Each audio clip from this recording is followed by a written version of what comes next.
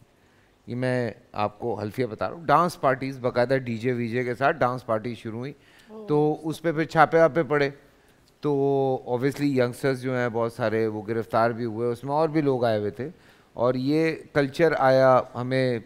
یہ جو ایک گوروں میں ایک رات منائے ہیلووین جو منائی جاتی ہے, یہ وہاں سے وہ چیز آئی تھی.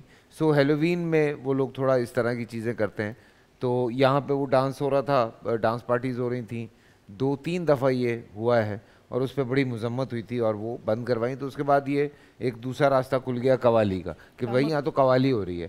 ابو محمد صاحب کافی دیر سے جو آپ کے ایکسپریشن تھے میں نوٹ کر رہا ہوں, چل کیا رہا ہے آپ کے دماغ میں, یہ بتائیے. بسم اللہ الرحمن الرحیم. مفتی صاحب جو ہے نا وہ مستقل یوں تھے.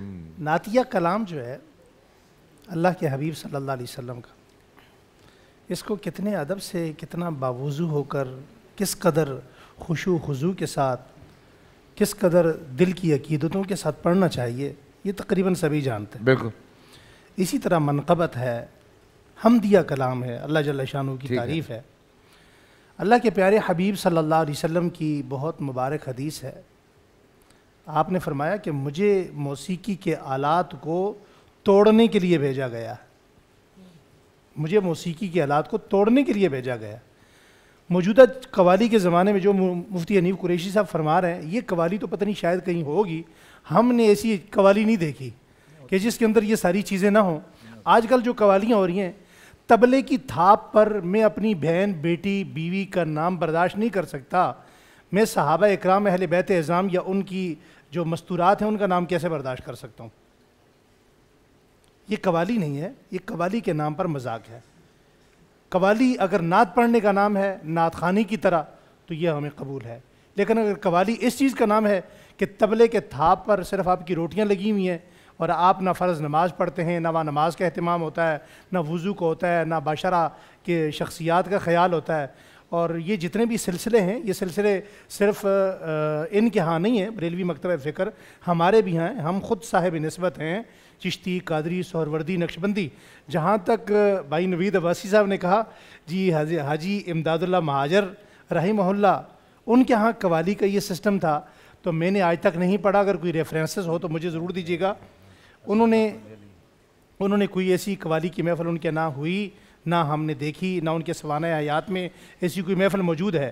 تو اس قسم کی جو قوالیاں آج کل ہو رہی ہیں, اس کو ہم نہ کرتے ہیں, نہ اس کے قائل ہیں, ہم اس کو کنڈیم کرتے ہیں. اصل میں وہ جو دور ہے جس کی ہم بات کرتے ہیں, جہاں سے قوالیوں کا سلسلہ شروع ہوا, امیر خسرو جب لکھا کرتے تھے اس حوالے سے, تو وہ بڑا تاریک دور ہے ان لوگوں کا جن بیچاروں کو, جو ہندو تھے, دن میں ان کو باہر نہیں نکلنے دیا جاتا تھا کہ ان کا سایہ کہیں جو امیر اور بڑی ذات کے ہندو ہیں ان پہ نہ پڑ جائے, ان کے بچوں پہ نہ پڑ جائیں. سو یہ پورا ایک بہت بڑا واقعہ ہے. تو جب قوالی شروع ہوئی اور ان کو بلایا جاتا تھا, ان کو بلا کے ساتھ بٹھایا جاتا تھا کہ آپ بیٹھیں, تو انہوں نے کہا کہ یہ کس طرح کا سلسلہ ہے کہ ہمیں تو ہمارے مذہب کے لوگ جو ہیں وہ باہر نہیں نکلنے دیتے اور آپ ہمیں ساتھ بٹھا رہے ہیں. تو انہوں نے کہا ہمارے مذہب میں تو یہ چیز بالکل بھی نہیں ہے, کسی کو کسی پہ کوئی فوقیت حاصل نہیں ہے. تو وہ چیز تھی ایک چونکہ اس وقت بھجن وغیرہ یہاں زیادہ تھے, ہم اس خطے کی بات کر رہے ہیں, برے صغیر کی, تو اوبیسلی ہمارے یہاں تو اہل سنت کے خواتین کا قبرستان جانا منع ہے. ہمارے ہاں اہل سنت میں جو ہمارے احناف کے نزدیک قبرستان کو میں خواتین کا جانا, تو جب خواتین بے پردہ فیشن میں میک اپ پہ قبرستان میں جا رہی ہوں گی, چاہے کونسلر ہو یا قوالی ہو, تو اس کو علماء ہم یہ کہ ہمارے علماء کوئی بھی جائز قرار نہیں دیتے. اس پہ سوری میں آپ سے بحث نہیں کر سکتا, لیکن اوبیسلی میں نے کچھ پڑھا تھا تو میں اس پہ بات کر سکتا ہوں. اللہ کے رسول صلی اللہ علیہ وسلم نے قبرستان عبرت کے لیے کہا کہ قبرستان میں جائے, عبرت حاصل کریں تاکہ موت یاد آئے. اگر کونسلر اور قوالی قبرستان, ایک بات عرض کرنا چاہ رہا ہوں, میری ایک بات پر ذرا آپ توجہ دے دیں. نبی رحمت صلی اللہ علیہ وسلم مکہ سے مدینہ تشریف لے گئے تو مدینے کی بچیوں نے دف بجا کر طلع البدر علینا من ثنیۃ الوداع وجبت شکر علینا ما دعا للہ داعی کے ترانے گائے. اور صرف یہی نہیں، جب بھی نبی علیہ السلام مدینہ طیبہ سے باہر تشریف لے جاتے اور واپس تشریف لاتے تو صحابہ کرام اسی طرح خوشی کا اظہار کیا کرتے. کبھی حضرت عباس، کبھی حضرت عبداللہ بن رواحہ، کبھی دیگر صحابہ، اور وہ بچیاں قبیلہ بنو نجار کی نبی علیہ السلام کی آمد پر خوشی کے ترانے بجایا کرتی. تو دف بجانا، اس کو یک جنبش قلم ناجائز کہنا، یہ بہت جسارت ہے. نبی علیہ السلام کے سامنے یہ عمل ہوا ہے اور بچیوں نے دف بجا کر ترانے پڑھے ہیں. یہ تو روایت ہے، یہ تو ہم نے بھی پڑھ رکھی ہے. میں عرض کروں، میں ایک ریفرنس رہ گیا پروفیسر صاحب کا، اس طرف آ رہا ہوں صرف 30 سیکنڈ میں. ایک ہے دف بجانا. قوالی کے اندر موسیقی کے باقی تمام آلات موجود ہوتے ہیں. دف ایک علادہ چیز ہے اور باقی موسیقی کے آلات جو ہیں وہ علادہ چیز ہے. اور یہ جو فرما رہے ہیں کہ بار بار ایسا کیا گیا، مدینہ آمد پر آقا دو عالم صلی اللہ علیہ وسلم کی آمد پر استقبال کیا گیا. طلع البدر علینا من ثنیۃ الوداع یہ پڑھا گیا، لیکن اس کے بعد ایسا کوئی عمل نہیں ہے. ارے مفتی صاحب کیا کر رہے ہیں؟ غزوہ تبوک سے نبی علیہ السلام واپس تشریف لائے تو تب یہ ہوا. موسیقی کے جو آلات کر لیں بات کر لیں اپنی کر لیں بات. ہاں کر لیں. اس کے بعد اگر کہیں ہوا بھی ہوگا جو میرے علم میں نہیں ہے وہ الگ بات ہے، لیکن یہ بات واضح ہے کہ موسیقی کے آلات کو حضور نے توڑنے کا حکم دیا ہے. اس پر بھی بحث ہو سکتا ہے. اب میں آ جاؤں، میں عرض کر رہا ہوں، چاہتے ہیں ایسا ماحول نظر نہ آئے کہ علماء آپس میں لڑ پڑے. نہیں میں تو بالکل یہ اسی لیے میں نے، میرے بھائی ہیں، میرے ہم مکتب، میرے دوست بھی ہیں، میں نے اس لیے ان کو روک دیا کہ آپ رک جائیں، ان کی بات پوری ہو. اب آپ حضرت ارشاد فرمائیں. نہیں میں تو یہ عرض کر رہا ہوں کہ حضرت مفتی صاحب فرما رہے ہیں نا، نبی رحمت صلی اللہ علیہ وآلہ وسلم واپس تشریف لائے تو سیدنا حضرت عباس نے کہا یا رسول اللہ میں کچھ کہنے کی اجازت چاہتا ہوں. پھر انہوں نے اشعار پڑھے اور کہا کہ من قبل آتبت فی الظلال وفی مستوعد حیث یحصف الورق ثم عبدت البلاد لا بشر انت ولا مدغت علق. یہ سارے اشعار جناب حضرت عباس بن عبد المطلب نبی کے چچا ہیں وہ پڑھ رہے ہیں، حضرت مولا علی پڑھ رہے ہیں. اور یہ ایک دفعہ نہیں. مجھے بتائیں کون سا ایسا مسلمان ہوگا نبی علیہ السلام مدینے سے باہر جائیں اور وہ انتظار نہ کریں، بچے ہوں یا بچیاں عورتیں ہوں. جب نبی جاتے تھے تو وہ نبی علیہ السلام کا انتظار کرتے، اور جب حضور واپس جاتے تو وہ ہر دفعہ چھتوں پر کھڑے ہو کر محبت رسول کا تقاضا یہ تھا کہ وہ استقبال کیا کرتے ہو. اور اس میں کوئی ایسی حرج کی بات نہیں، اور یہ تقریباً کتابوں میں لکھا ہوا ہے. میں پروفیسر صاحب آپ یہ سن رہے ہیں، اس حوالے سے آپ کا کیا بیان ہے؟ میں یہ جاننا چاہتا ہوں. یہ قوالی کی بات ہوئی، یہ قبرستان میں قوالی کی بات ہوئی، آپ اپنے مکتبہ فکر کا نقطہ نظر پیش کر دیں. جو گفتگو ہوئی ہے قوالی پر، اس میں اکثر صحیح گفتگو ہے. یہ قوالی جو ہے یہ یعنی ہمارے نزدیک ہمارے جائز نہیں، کیونکہ اس میں موسیقی ہے. اور جب موسیقی ہے تو رسول اکرم صلی اللہ علیہ وسلم جیسے فرمایا کہ حدیث میں باسن اللہ بکسر المعازف والمزامیر، اللہ تعالی نے مجھے یہ موسیقی کے آلات توڑنے کے لیے کیا. جیسے یہ نبی کریم صلی اللہ علیہ وسلم کے بارے میں آتا ہے، جب آپ تبوک سے تشریف لائے کہ لڑکی تھی، بچی تھی، اس نے کہا رسول اللہ جب آپ میں نے نظر مانی تھی کہ اگر آپ واپس خیر و عافیت کے ساتھ آ جائے میں آپ کے سامنے دف بجاؤں گی. دف جو ہے کہ موسیقی نہیں ہے. دف جو ہے ایسے ایک طرف سے اس کا ہاتھ مارنے والی آواز نکالتا ہے. وہ ایسی نہیں کہ اس کو لہر پیدا ہوتی ہے، موسیقی کا مستانہ پن پیدا ہوتا ہے، ایسا نہیں ہے. تو اس سلسلے میں دف تک تو جائز ہے. میں سوال کر رہا ہوں، دف تک تو جائز ہے. موسیقی کی تعریف بتائیے گا، تعریف ارشاد فرما دیں. دف تک تو جائز ہے. باقی وہ آلات جو آلات اندر انسان کے ترنم پیدا کرے، جوش پیدا کرے، سمجھنا. دف سے جوش پیدا نہیں ہوتا. جب تو موسیقی تو انسان کے اندر جوش اور جو اس کے اندر جذبات ابھارتی ہے. ایسی موسیقی واقعی ناجائز ہے. اور اسی طرح جو اس پر جو کلام پڑھا جائے اللہ اور رسول کی تعریف میں، وہ کلام بھی یعنی باطل کلام ہے. تو ہمارا تو یہی مسلک ہے. باقی یہ حضرات جانتے یہ کرتے، ہم تو کرتے ہی نہیں چیزیں، ان سے دور رہتے ہیں. ان سے ٹھیک ہے، انہوں نے کہا یہ کرتے ہیں بھائی، ہم تو نہیں کرتے. یہ پروفیسر صاحب کال ہے انی بھائی، سوری کراس کویسچننگ نہیں کرتے، لیکن سننے والے سمجھ رہے ہیں کہ جب دف بجے تو اس پہ جسم زیادہ جوش پڑتا ہے یا کہ ترنم. چلیں خیر، ایک کال ہے لاڑکانہ سے، کال ہے. شاہ نواز السلام علیکم. وعلیکم السلام فیصل بھائی، کیسے ہیں؟ کرم ہے پروردگار کا۔ میرا ایک سوال یہ ہے کہ ہم نے واقعہ سن رکھا ہے کہ حضور غوث پاک کی محفل میں ایک مرتبہ خواجہ غریب نواز تشریف لاتے ہیں، تو وہ قوالی سے متعلق آپ نے فرمایا کہ مجھے قوالی سننی ہے، تو آپ نے حضور غوث پاک نے جواباً ارشاد فرمایا کہ ہمارے ہاں تو بھی جن کے پاس وہ لوگ تھے جو قوالی کرتے تھے وہ جا چکے، ان کے سازینے ٹوٹ گئے ہیں، تو ایک واقعہ ہم نے سن رکھا ہے، تو کیا اس واقعے میں کوئی حقیقت ہے؟ اور دوسری ایک اور بات چھوٹی سی ہے کہ خواجہ جی کے نام پر اکثر آج کل لوگ جو ہے نا وہ رجب کے اس مہینے میں، خواجہ جی کے مہینے میں دیگ گھماتے ہیں، کہتے ہیں جس کی نیاز منت پوری ہوگی دیگ گھومے گی، اس کے اوپر کھڑے ہو جاتے ہیں تو دیگ گھومتی ہے۔ تو جی فیصل یہ رسومات ہے، یہ اس کا مجھے بریک کے بعد جواب چاہیے، کہیں مت جائیے، بریک سے واپس آتے ہیں۔ رمضان میں بول، رمضان میں بول، رمضان میں بول، رمضان میں بول۔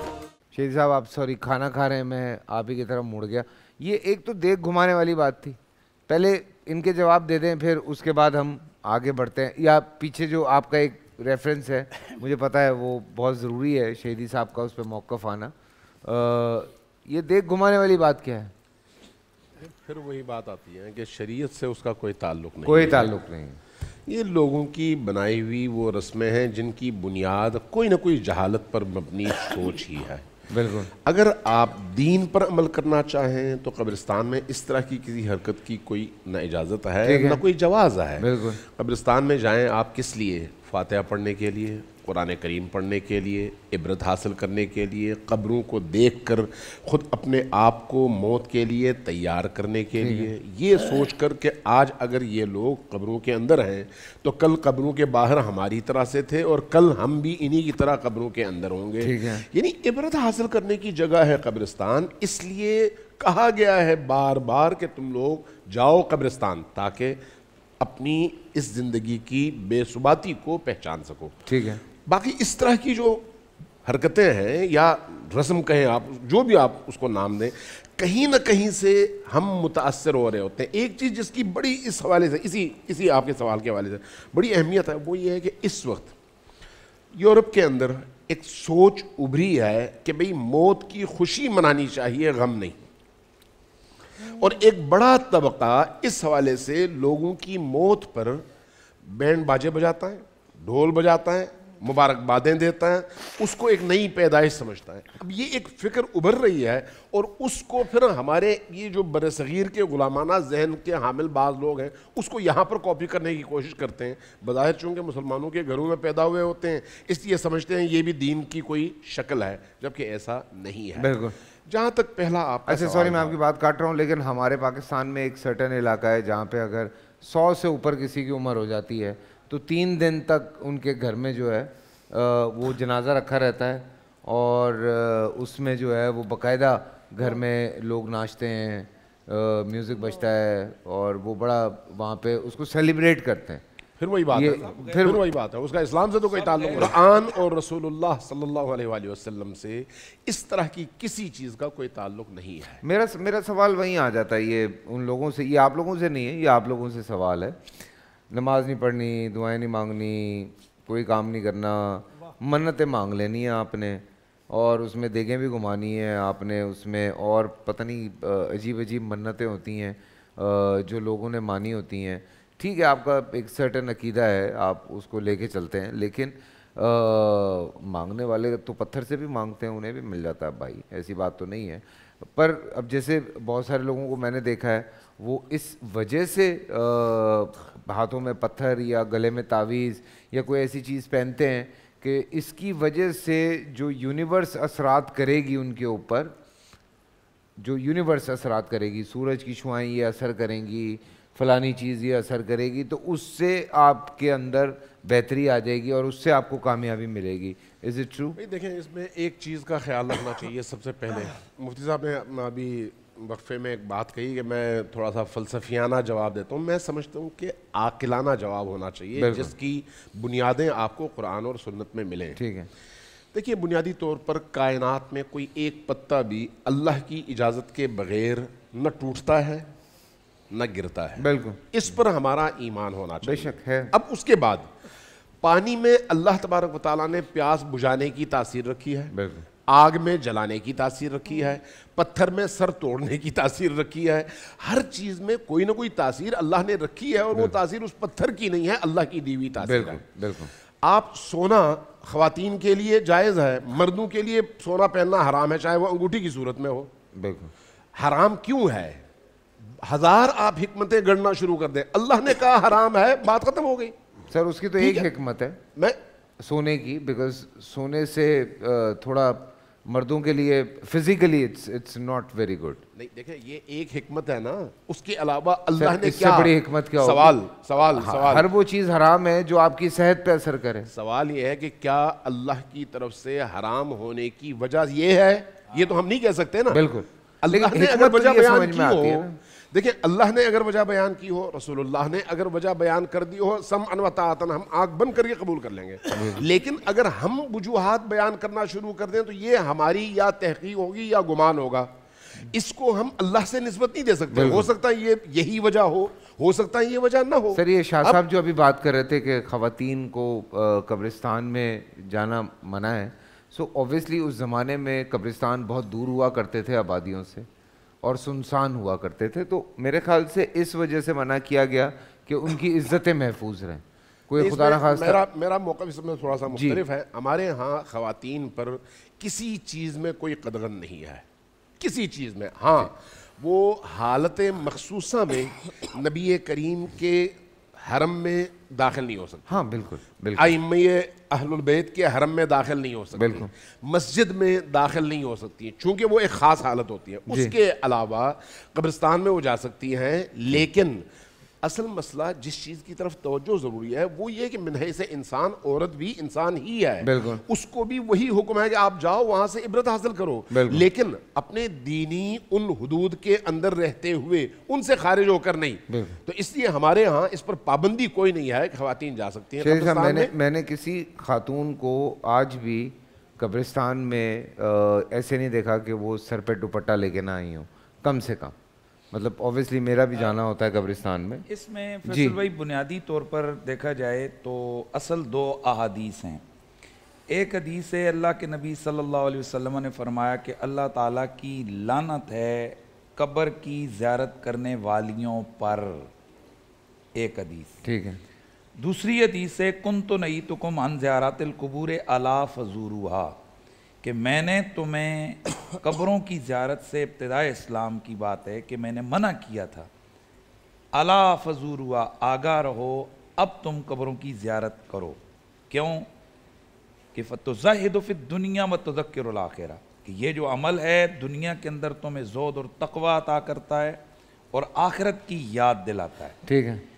بہت سارے محدثین کرام ان کے ہاں یہ نقطہ نظر ہے جو تو یہ کہتے ہیں جی کہ یہ مطلقاً عورتوں کے لیے ممانعت ہے، وہ اس حدیث سے استدلال کرتے ہیں جو میں نے پہلے پڑھی ہے، لیکن اس میں ایک بہت بڑی تعداد ہے اہل سنت کے محدثین کی، علماء کی، فقہاء کی، جو یہ کہتے ہیں کہ نہیں، یہ وہی ممانعت ہے جس ممانعت کو اللہ کے رسول نے خود بیان فرمایا۔ جب اللہ کے نبی نے اجازت دی تو مرد اور عورت دونوں کو دی، اور جب منع کیا تو دونوں کو منع کیا۔ لہٰذا ہمارے یہاں کنڈیشن ہے، کنڈیشن یہ ہے کہ اگر تو قبرستان میں عورت کی جانے سے اس کی بد پردگی، بے پردگی، بے نگاہی ہوتی ہے تو عورت کا جانا جائز اور درست نہیں۔ بالخصوص یہ جو مزارات اولیاء کے اوپر آراس کے دنوں میں جہاں دھکم پہل ہے اور بندہ بندے سے ملا ہوا ہے، وہاں عورتیں گھس رہی ہیں اور معاذ اللہ ثم معاذ اللہ پامالی ہو رہی ہے، یہ بالکل غلط ہے، اس کی اسلام میں کوئی گنجائش نہیں ہے۔ لیکن اگر قبرستان ایسے ہے جیسے ہمارے بہت سارے دیہاتی علاقوں میں ہے کہ وہاں عورتیں کام کاج کرتی ہیں، وہاں گھاس پھوس کرتی ہیں، کھیتوں میں کام کرتی ہیں، اور اسی طرح ساتھ قبرستان ہے، ساتھ ادھر جا کر اگر وہ اللہ کی جس فاتحہ پڑھ لیتی ہیں کرتی ہیں تو اس سے اس میں ایک بہت بڑا سوال اٹھتا ہے میرا۔ ایک ایسی عورت ہے جس کا شوہر مر گیا اور اس کا کوئی بھی نہیں ہے، بچے چھوٹے ہیں، تو وہ کیسے کیا وہ نہیں جائے گی قبر پہ؟ دیکھیں یہاں یہ بہت اچھا کویسچن آپ نے کیا ہے، اس پر میرے خیال میں ان کا موقف بھی آنا چاہیے مکتبہ اہل تشیع کی طرف سے۔ شاہ صاحب کا تو یہ کہنا ہے کہ ادھر تو بالکل منع نہیں ہے، ادھر تو اوپن ہے, جا سکتے ہیں. یہ میں عدت کا یہ مسئلہ آ رہا ہے. نہیں عدت کے بعد کی بات کر رہا ہوں سر, اور میں ہمارے ہاں یاد رکھیں, میں یہ چاہ رہا ہوں کہ اس پہ موقف آنا چاہیے, کیونکہ یہ بہت سارے لوگ اس حوالے سے کنفیوز رہتے ہیں کہ جب عورت کا شوہر فوت ہو جائے تو عدت میں آ جاتی ہے, اب وہ کیا کام کر سکتی ہے اور کیا کام نہیں کر سکتی. نہیں میں تو عدت کے بعد کی بات کر رہا ہوں, ابھی تو میں عدت پہ ہوئی نہیں. تو جو بات کر رہا ہوں کہ اگر فوت ہو گیا, اس نے عدت پوری کر لی, تو کیا اس کے بعد بھی نہیں جا سکتی؟ بالکل جا سکتی ہے, وہ تو مطلقاً ہے نا. جب آپ مطلقاً قبرستان میں جانے کی ہم بات کر رہے ہیں شرائط کے ساتھ, تو شوہر کا تو معاملہ ہی الگ ہے نا جی. یعنی اگر مطلقاً جا سکتی ہے لیکن شرائط کے ساتھ, جو میں نے پہلے عرض کیا ہے کہ وہاں بے حرمتی نہ ہو, بد نگاہی نہ ہو, اور بالکل پاکی ناپاکی کا خیال رکھا جائے. شب برات پہ ہمارے یہاں میں نے دیکھا ہے ہمارے پنڈی کے قبرستانوں میں, اور اللہ معاف کرے کہ وہاں اتنا رش ہوتا ہے, اور ہاتھوں میں جناب وہ اگربتیاں اٹھائے ہوئے یوں لگ رہا ہوتا ہے جیسے آج قبرستان کے اندر کوئی آگ لگ گئی ہے. اور یار خدا کا واسطہ یہ اس چیز سے نکلیں. یہ کیا آپ لوگوں نے سوچا ہوا ہے؟ بس کچھ بھی نہیں کر رہے ہیں, مٹھی بھر کے اگربتیاں لیں, ان کو جلایا اور جا کر قبر پہ ٹھونسا, اور چلو بھائی لڑکیاں جا رہی ہیں, لڑکے جا رہے ہیں, بدنگاہی ہو رہی ہے. اور خدا کے بندو, زیارت قبور کا یہ مطلب ہرگز نہیں ہے کہ وہاں جناب میلہ لگا لو قبروں کے اوپر اور یہ سلسلہ. اور بالخصوص قبرستان کے اندر قبروں کے اوپر آگ جلانے سے اللہ کے رسول نے منع کیا, آرام ہے قبروں کے اوپر یہ آگ جلانا, بالکل منع ہے. قبر کے اوپر اگربتی جلانا بالکل منع ہے. اور اگر ضرورت اور خوشبو کے لیے وہاں اگر کوئی بدبو وغیرہ آ رہی ہے, صرف آنے والے زائرین کی استراحت کے لیے اگر آپ ہلکی پھلکی ایک آدھ اگربتی لگاتے ہیں تو اس کی ہم اجازت سے انکار نہیں کرتے. لیکن بنیادی طور پر یہ ہندوؤں سے انسپائریشن ہے, یہ ہندوؤں سے یہ لوگ انسپائر ہیں کہ وہ جو اپنے وہ کرتے ہیں بتوں پہ وہ جو ایسے ایسے کر کے, تو یہ اس کو ادھر لے کر آ گئے ہیں. اسلام میں اس کی کوئی چیز نہیں ہے. پروفیسر صاحب آپ اپنا موقف دے دینا. میرا موقف ماشاءاللہ شیخ صاحب نے بڑا اچھا بیان کیا, جو حدیثیں بیان کی ہیں آپ نے, اس میں واقعی علماء کے دو موقف ہیں. تو ایک تو یہ ہے جیسے شاہ صاحب نے فرمایا کہ عورتوں کے لیے بالکل بندی, جب نبی کریم صلی اللہ علیہ وسلم شروع میں مردوں کو منع فرمایا, سب کو منع کیا, عورتوں مردوں دونوں کو منع فرما دیا. پھر آپ نے مردوں کو اجازت دی, کہا کہ تم قبر کے, اس علماء کہتے ہیں کہ عورتیں جو ان پر اسی طرح نفی ہے, لعن اللہ زوارات القبور, سمجھے نا.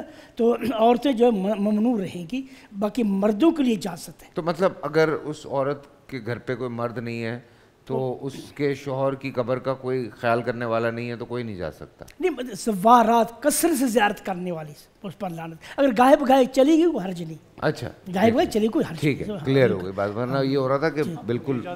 جی سر بالکل. بسم اللہ الرحمن الرحیم. اصل بات تو یہ ہونی چاہیے کہ ہماری موت کی تیاری کتنی ہے. جتنے لوگ قبرستان جاتے ہیں کیا انہیں قبرستان جانے کی دعا بھی آتی ہے؟ یہ جو ہم دعا پڑھتے ہیں نا, السلام علیکم یا اہل القبور, یہ بچوں کو سکھلائی گئی تھی صحابہ اکرام کے زمانے میں. اور جو دعا ہے قبرستان جانے کی وہ کسی بندے کو نہیں آتی, حالانکہ اس کی اتنی بڑی فضیلت ہے کہ جو بندہ قبرستان جائے یا قبرستان کے پاس سے یا قبرستان کے بیچ سے گزرے, وہ اس دعا کو پڑھے تو اللہ جل شانہ جتنے روز اول سے آخر تک جتنے مرحومین ہیں ہر ایک کی طرف سے اس کو ایک نیکی عطا فرماتے ہیں, اور جتنے مرحومین ہیں اس کی طرف سے اللہ تعالیٰ سب کو ایک ایک نیکی عطا فرماتے ہیں. سبحان اللہ. السلام علیکم اہل الدیار من المؤمنین والمسلمین وإنا ان شاء اللہ بکم للاحقون ویرحم اللہ المستقدمین والمستاخرین اسأل اللہ بکم لنا ولکم العافیہ. اتنی سی دعا ہے, کتنے لوگوں کو آتی ہے. اگلی بات قبرستان جانے کی, قبرستان جانا چاہیے عبرت کے لیے, ان قبروں کی حفاظت کے لیے. اور قبرستان میں سب سے بڑی بات یہ ہے کہ ابھی ہمارے ہاں بریک میں بات ہو رہی تھی, مفتی صاحب نے بڑا اچھا اشارہ کیا کہ ہمارے ہاں رفاعی ادارے بھی بڑے بڑے کام کرتے ہیں, مگر ہم نے کبھی کسی غریب کو اپنے قبرستان میں جگہ دینے کی بھی سوچا ہے؟ اس کی طرف ہمیں آنا چاہیے. رہی بات عورتوں کی, ہمارے ہاں تو کبھی کبھی عورت چلی جائے, ماں ہے, بیٹا ہے, بیٹے کا صدمہ ماں کب برداشت کر سکتی ہے, لیکن کثرت کے ساتھ اجتماعی شکل میں اسے وقت دے کر رنگ ڈھنگ کے ساتھ جانا یہ بالکل ممنوع ہے. ٹھیک ہے. اور اسی ممانعت میں قبرستان میں جانے کی جو ممانعت ہے عورتوں کے لیے, ان امور میں ایک چیز میں بھول گیا کہ جس وجہ سے منع کیا گیا وہ کہ اس کا وہاں جا کر جزا فضا کرنا اور وہاں پر بال نوچنا, سینہ کو بھی کرنا, کپڑے پھاڑنا, اس وجہ سے منع کیا گیا کہ یہ وہاں جا کر اس طرح کی حرکت کرے گی جو کہ خلاف اسلام ہے. بالکل. تو یہ چیزیں, ویسے آنسو اگر آتے ہیں وہ ایک رحمت کی بات ہے, لیکن یہ جزا فضا کرنا یہ جائز نہیں. سوچو. جی سر. فیصل بھائی گزارش یہ ہے کہ جائز و ناجائز کی بات ہو رہی ہے. قبرستان میں جو عورتیں جاتی ہیں ان کے جانے کے حوالے سے تفصیلی بات ہو گئی, لیکن مجھے بڑی اہم بات کرنی ہے اور میں چاہوں گا کہ سب توجہ کریں اور ہمارے خاص طور پر کراچی کے کمشنر توجہ کریں کہ اس وقت جو کراچی کے قبرستان ہیں, قبرستانوں کی حالت یہ ہے کہ آپ ڈیفنس میں رہتے ہیں, میرا بھی یہی علاقہ ہے, یہاں آپ گزری کے قبرستان میں چلے جائیں, دیکھیں ایک ایک قبر میں کئی مردوں کو دفن کیا جاتا ہے. دوسرے تیسرے دن جس کا کوئی نہ آئے یا 2-3 مہینے تو اس کو نکال دیا جاتا ہے.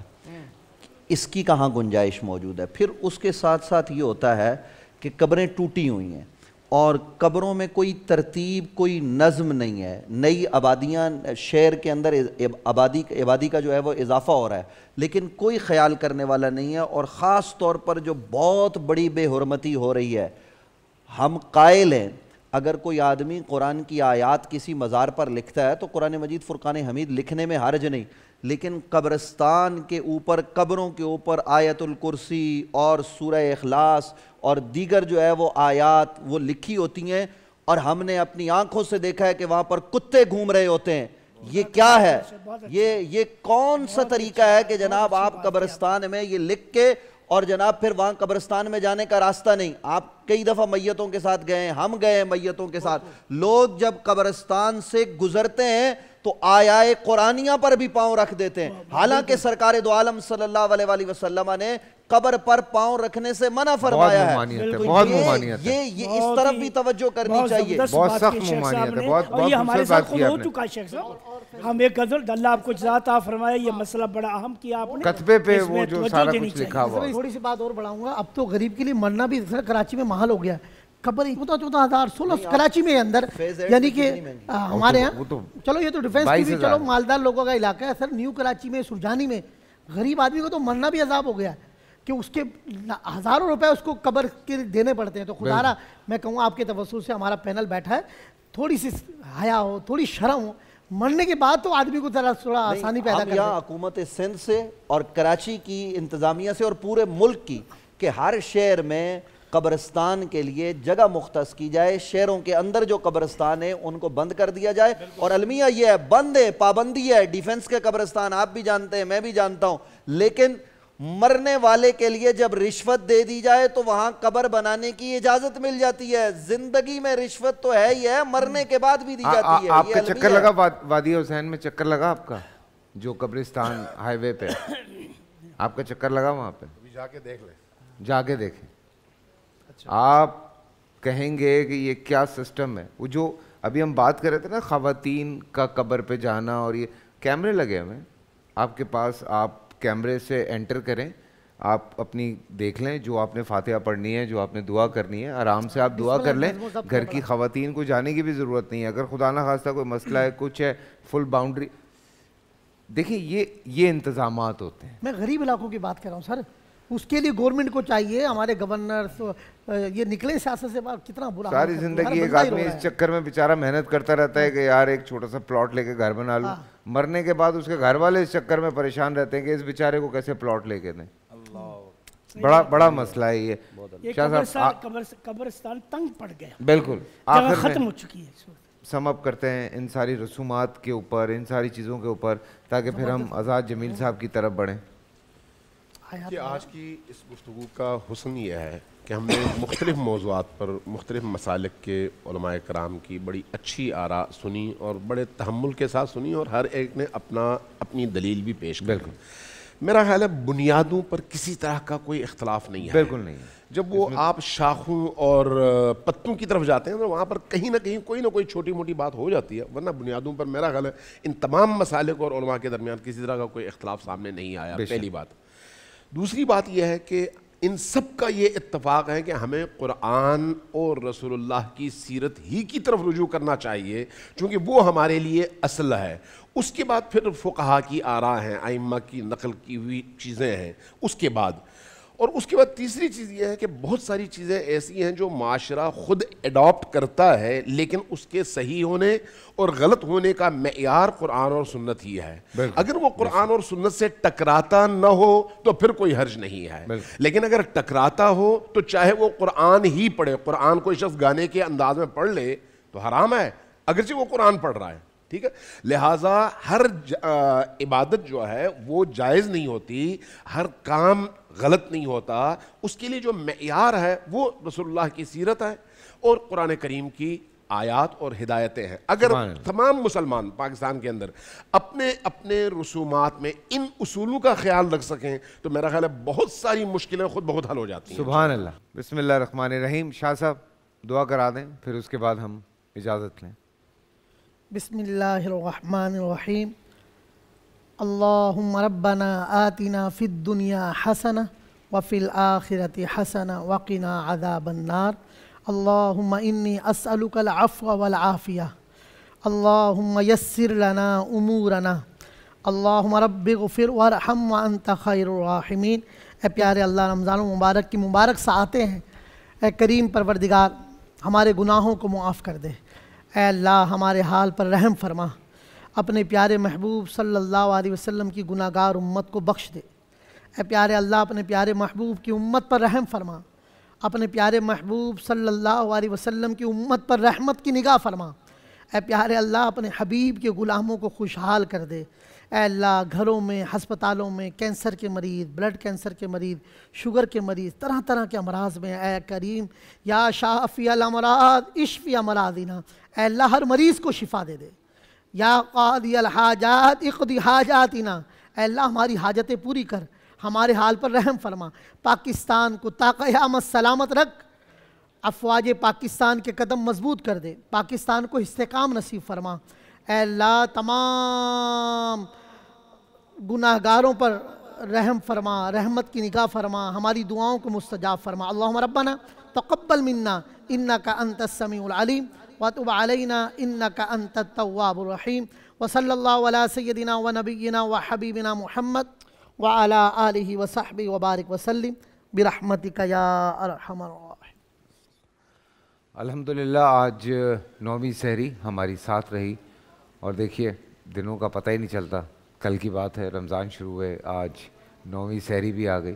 اور اس رمضانوں میں کوشش یہی ہے، میں ہر پل ہر دم یہی کہہ رہا ہوں کہ بہت کچھ سیکھنے کا موقع مل رہا ہے، تو سیکھتے رہیے، جانتے رہیے اور پڑھتے رہیے۔ ملتے ہیں افطار پہ، اپنا خیال رکھیے گا، اللہ حافظ۔